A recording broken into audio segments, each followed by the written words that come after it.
name is Leroy Blevins. Welcome to Mysteries and Histories. In this episode here, what I'm going to do is I'm going to point out all the facts about the Zapruder film. Now, a lot of people don't want this information to get out because if this information got out, that blows their theory of the Zapruder film being altered or frames taken out. Okay, which frames were taken out, but as you're going to see that as I start explaining it. Now, again, like I said, I made a video about, talking about Zapruder film, how it's a double-sided film and everything else. When we see the images, why the reflection of the gunman can see through the whole film. But then we have people still out there that doesn't understand truly about the film because you got too many people out there saying, oh, well, it was done by professional analysts and they said the film was altered and all this other stuff, blah, blah, blah. But there's no evidence stating it. This is just somebody saying this, okay? There's no paper showing that it was from this place here and, it goes in detail why it was altered or anything else and all this other stuff, okay? They said we can't use this film because it has been altered and there's frames taken out, so we can't use this film as evidence, which we can, because you have to fully understand the film and what frames they took out and everything else. So that's what I'm going to make this video about. This episode we're going to talk about and show you about why the Zapruder film is the way we see it today.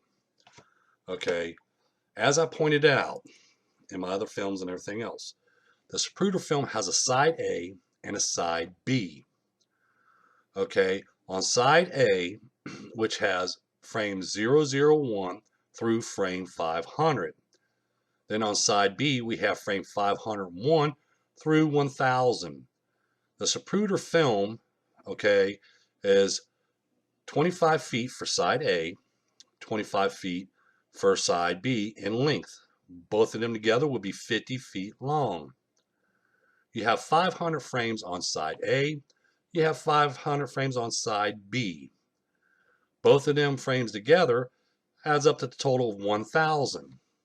Now, as you see here, as we see the film, this is how the film looks as you're filming. This is what the film looks like as you watch my cursor. After the film is done filming and developed, this is what they do. They cut it right down the center between these frames, because this is what it looks like here as you're filming.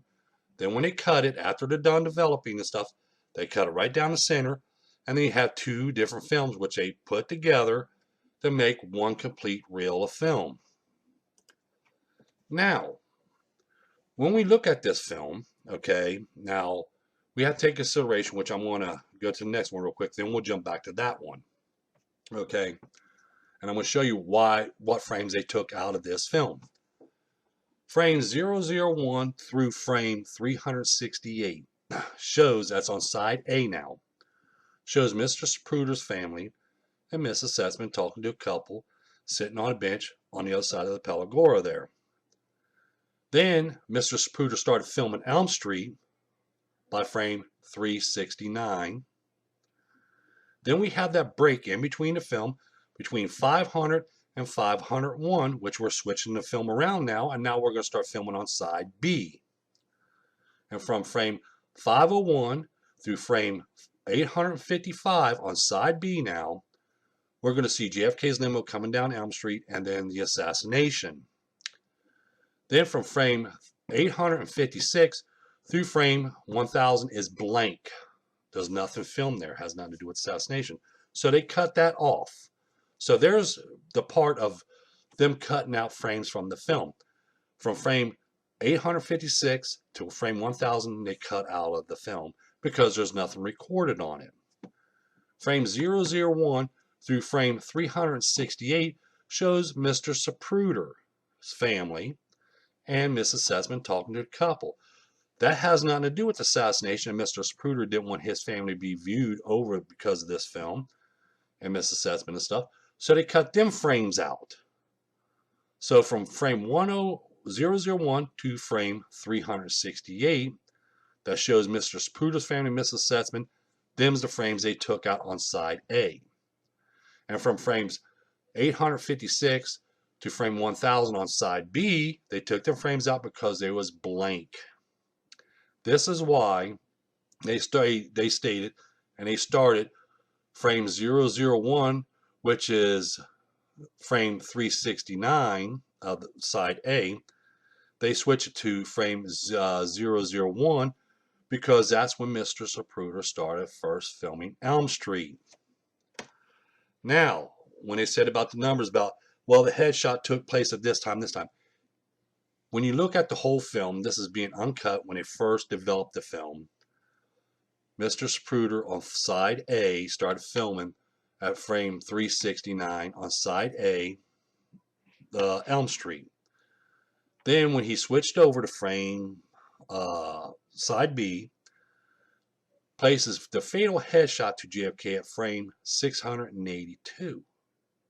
Okay, but like I said, they cut out the first 368 frames from side A, which brings the starting point of Elm Street at frame 001. Then we go on, that's why frame 313 is called the fatal headshot frame, is because we're only going to analyze, they're only going to view just the frames from Elm Street to the end of Elm Street. Okay, that's the part of the film that shows the assassination. The rest of the film, from frame 001 to frame 368, has nothing to do with assassination. And then frames, excuse me, and then frames 856 onto 1000, which has nothing recorded on the film, has nothing to do with assassination. So they cut them frames out. Okay, this is the reason why they claim that JFK wasn't shot at frame 313. It was a different number of frame, but they couldn't remember what it was. But actually, it was frame 682. But that's with Mr. Zapruder's family in it still, and Mrs. Setzman still in it, and the blank frames on side B will still be in it. But they took them out, as I pointed out, because of Zapruder didn't want his family to be viewed in the film, and what she used to show Mrs. Setzman, because it has nothing to do with assassination. So that's the reason why the frames were taken out. As far as images or frames being altered, where they add something into it or take something out, that's just a theory that they came up with, but none of that has been happened because it got the same color elements in each one of the frames of the film. Okay, as you see here, as I point out right here in this image here, if you watch my cursor, on side A, the first 368 frames they cut out because it has Mr. Zapruder's family on it, Mrs. Setzman. So frame 369 now is frame 001 because that's beginning of Mr. Zapruder filming Elm Street.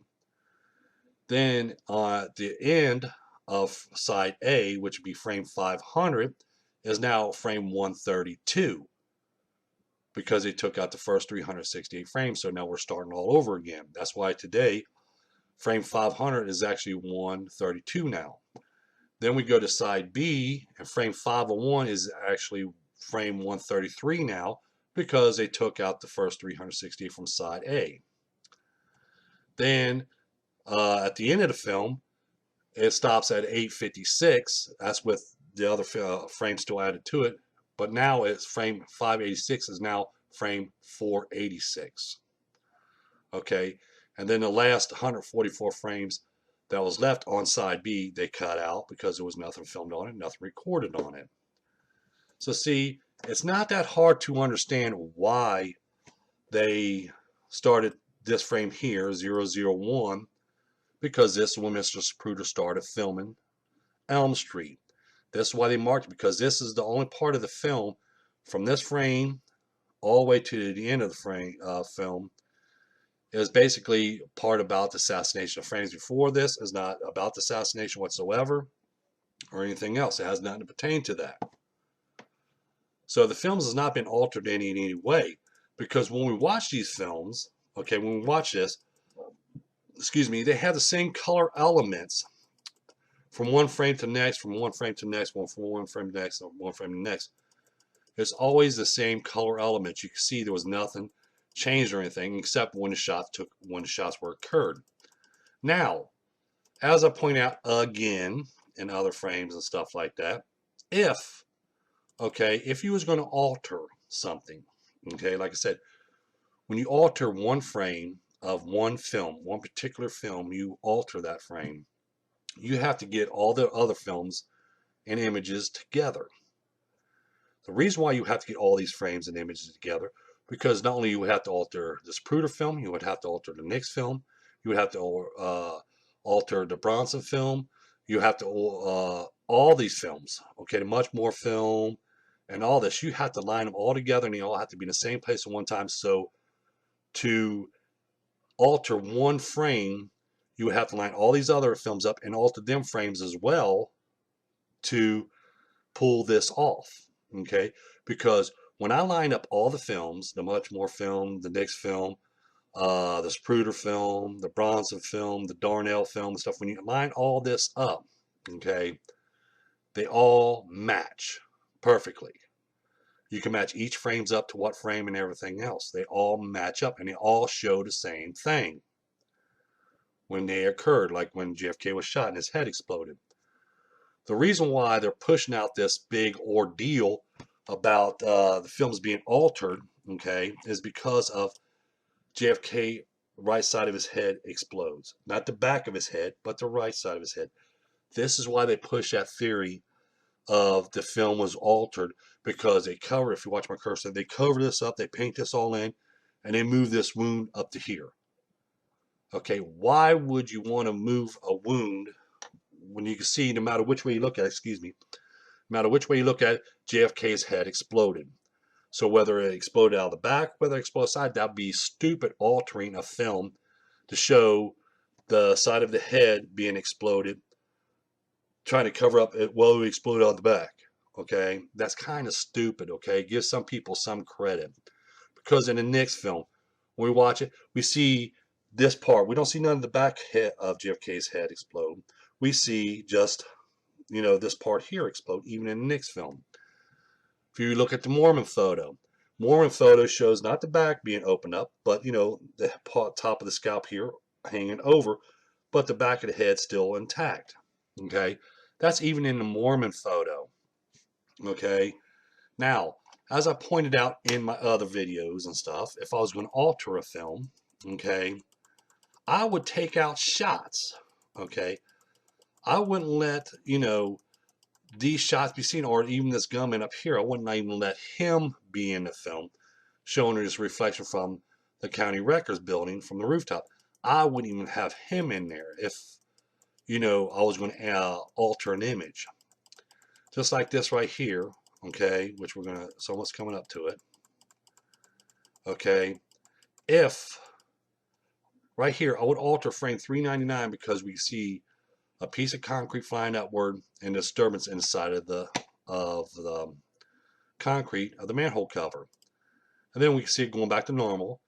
Then in frame 401, which again I would alter because we can see disturbance at the top corner of this concrete now, of the manhole cover, and a piece of concrete flying upward.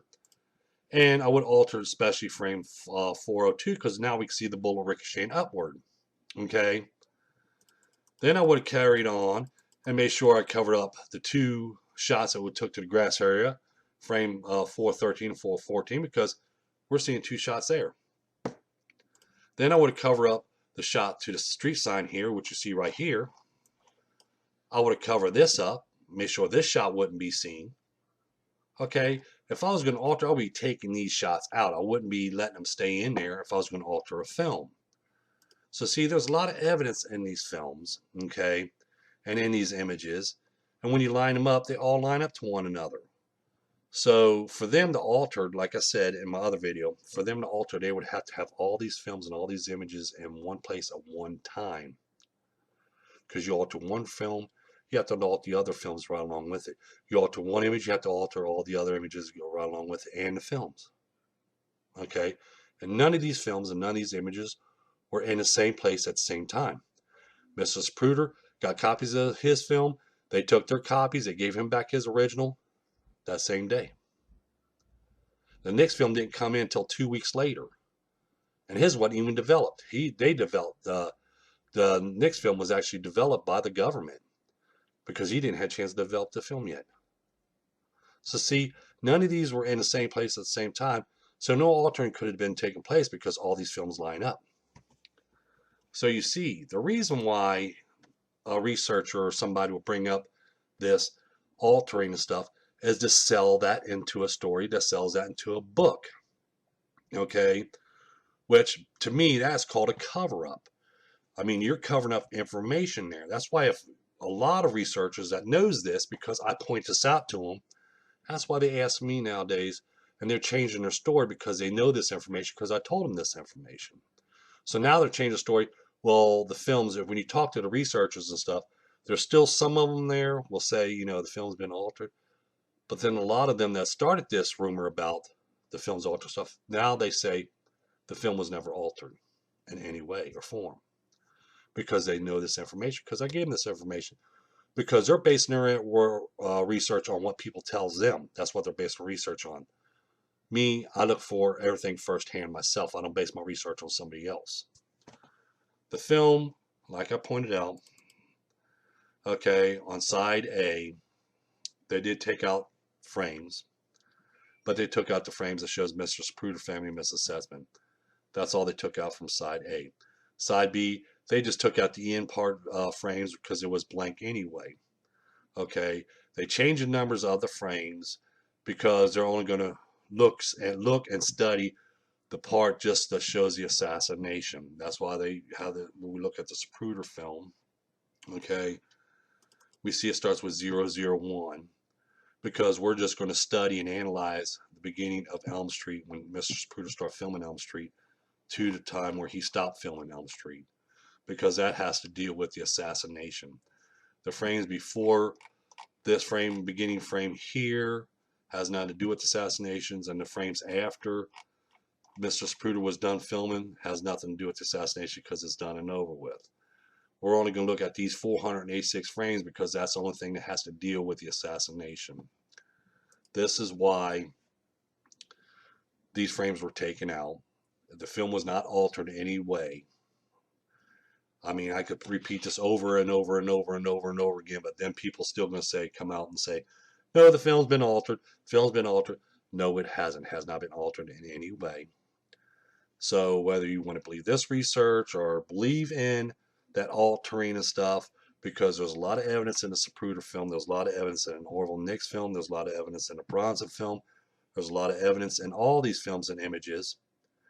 And I don't think it's fair to the people that did this filming and their families or anything else, because of people's putting these false claims out there, which puts their films down and everything else to where, they're being used basically, just like Mrs. Mormon. I feel sorry for that woman because I talked to her and stuff, and she was trying to, sell her photo so she could pay off some of her bills in her house and stuff. Nice, very, very, very nice lady. And but she didn't get that much for her image. It was sold at auction. She didn't get that much image because of people saying that films and image has been altered and stuff, and didn't tell her properly that, hey, your image shows gunmen, which that image should have paid her a lot more because, it should have, because she's a nice lady, she had to deal with through the stuff through all her life now.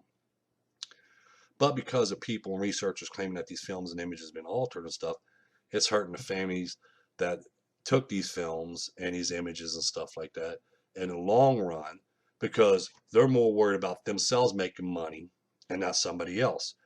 Just like me, I came out and told Mrs. Mormon, which is Kramer now, I said, your film shows the gunman, but she found out too late because the image has already been sold. Okay, so but she found out too late that her image held, both gunmen in them. So see, when people's making these researchers are making these claims about a film being altered or a film being imaged, they're doing it in their favor, okay, but not in somebody else's favor.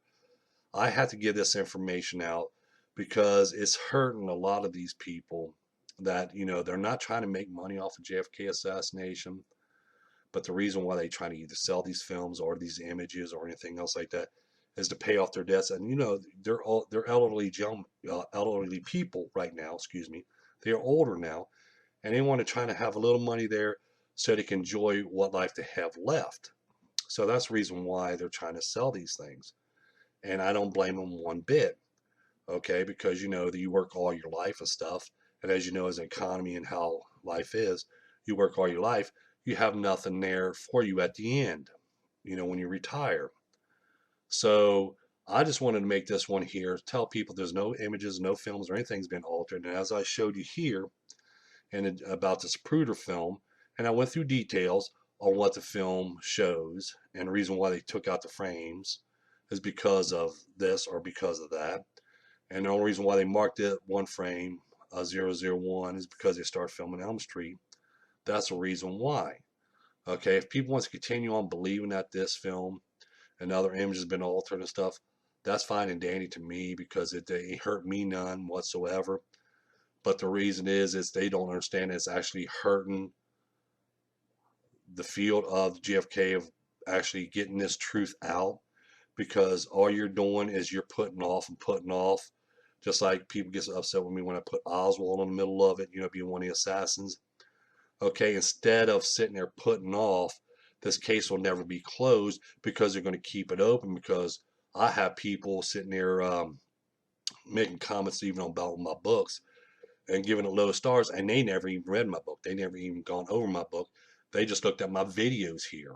Okay, they looked at my videos on YouTube, so they're going to go and rate my book on Amazon by by a YouTube video without reading the book or anything else, because I get tracks on who buys the book and everything else because that's what they do, and where it's sold and how many is sold or anything else like that.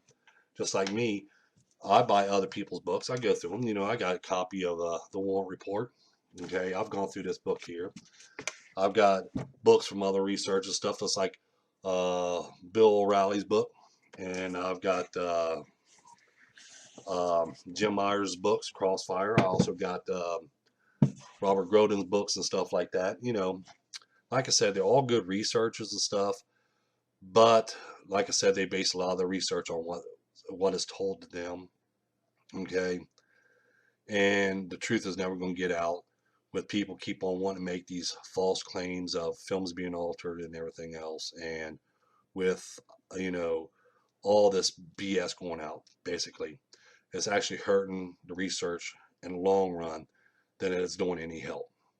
So like I said, don't forget to subscribe, don't forget to like. I want to make this video here.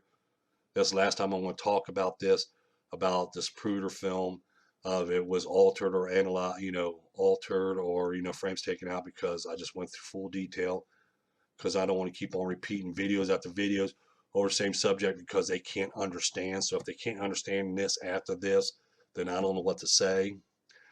So like I said, don't forget to hit the subscribe button. Don't forget the like button. Tell your friends about us. I'll be making more videos here soon. Thank you, and have a nice day.